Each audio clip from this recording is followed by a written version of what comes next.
Well, the code is written by the ASAI. So despite what people sometimes believe, CopyClear has no role in writing the code. We simply judge the submissions that come into us against the code for compliance. It was updated in March this year to take into account a lot of the changes in social media.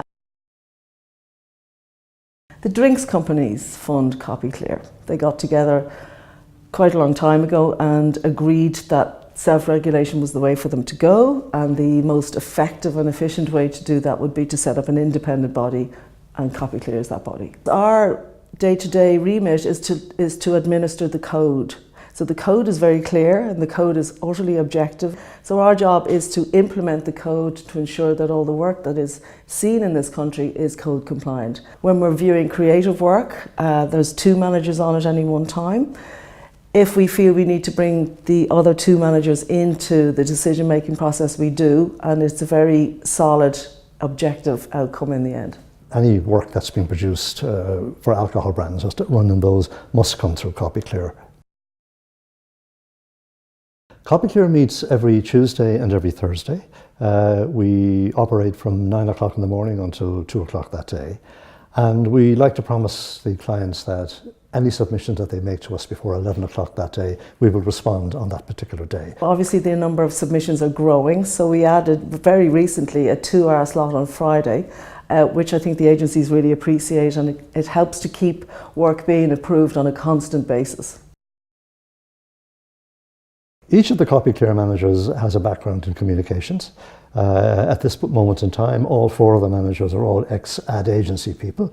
We have all worked through the line, so whether it's above the line, below the line, we've worked in television, press, in all the media that we judge is areas that we have expertise in. There are numerous reasons why a campaign wouldn't be approved, but the ones that tend to crop up most often and the ones that set off the alarm bells straight away. One of the people depicted may not appear to be over 25 years of age. There may be a suggestion of social success through alcohol or sexual success. If water appears in the script, we're on alert straight away. There can be no suggestion of anybody consuming alcohol, and then the possibility of them either going into the water or engaging with water through boats or whatever in any way. There's also the issue of dangerous locations, where the location in which people are operating or which the commercial is set would somehow not be appropriate if alcohol were to be consumed. Now, professional people do what professional people do, and normally one assumes that they're not consuming alcohol. But let's say risky or daring activities that a normal person might suddenly decide to do, if there's any suggestion that that's as a result of consuming alcohol, then that would be not in compliance. Agencies that submit work are very familiar at this stage with the code, and creatively they're very familiar with the boundaries of what they can and can't do in order to be compliant.